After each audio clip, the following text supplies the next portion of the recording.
Lorena no puede estar muerta. Pues desgraciadamente es así. No, señor, lo que pasa es que usted no me entiende. Usted no sabe lo que eso significa para mí. Ese es el fin de mi vida. Hola mi gente hermosa de Telemundo.com.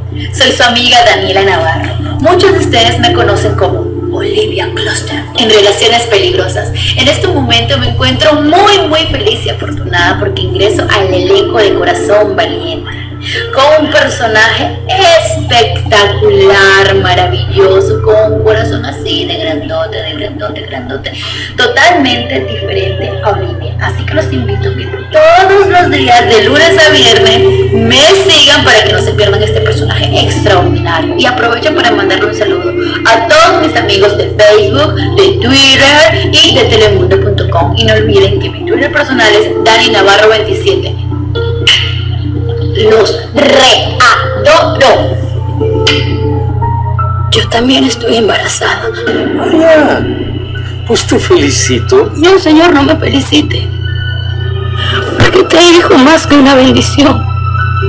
Es el problema más grande de mi vida.